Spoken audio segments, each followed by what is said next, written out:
அன்னை தமிழுக்கு முதல் வணக்கம். இன்றைக்கி ஒரு கதை கேட்கலாமா?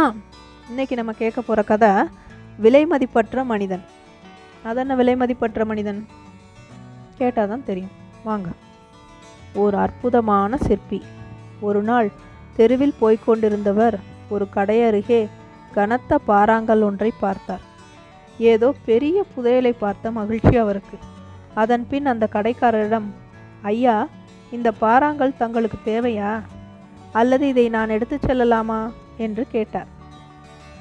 தாராளமாக எடுத்து செல்லுங்கள், இது இந்த இடத்தில் பெரிய இடையூறாய் கிடக்கிறது. போவோர் வருவோரெல்லாம் இடறி விழுகின்றனர் என்றார் கடைக்காரர். பாறாங்கல்லை உருட்டி சென்ற அந்த சிற்பி அதை நுட்பமாக செதுக்கி அற்புதமான புத்தர் சிலை ஒன்றை உருவாக்கினார். அந்த சிலை கடைத்தெருவில் விலைக்கு வந்தது. போட்டி போட்டுக்கொண்டு மக்கள் அதை விலைக்கு கேட்டார். அப்படி கேட்டவர்களுள் கல்லை கொடுத்த கடைக்காரரும் ஒருவர். முடிவில் அந்த கடைக்காரரே அதிக விலை கொடுத்து அந்த சிலையை பெற்றுக்கொண்டார். அந்த சிற்பியை மறந்துவிட்ட அந்த கடைக்காரர், இந்த அற்புதமான சிலைக்குரிய கல்லை எந்த மலையிலிருந்து எடுத்து வந்தீர்கள் என்று கேட்டார். அதற்கு சிற்பி, வேறு எங்கிருந்தும் இல்லை, தங்கள் கடைவாசலில்தான் இதை கண்டெடுத்தேன். என்னை நினைவில்லையா தங்களுக்கு? பல மாதங்களுக்கு முன் இடையூறாய் கிடக்கிறது என்று சொல்லி என்னிடம் நீங்கள் கொடுத்த கல்தான் இது என்றார். கடைக்காரர் வியந்தார்.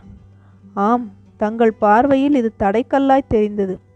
என் பார்வையில் இதனுள் புத்தரை பொதிந்து வைத்திருக்கும் சிற்பக்கல்லாய் தெரிந்தது.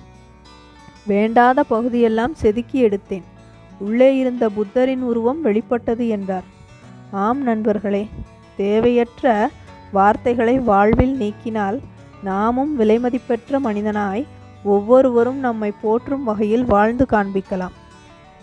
இந்த கதையை நமக்காக வழங்கியவர் கோவையார். அவருக்கு நம்முடைய நன்றிகளை தெரிவித்துக் கொள்கின்றோம்.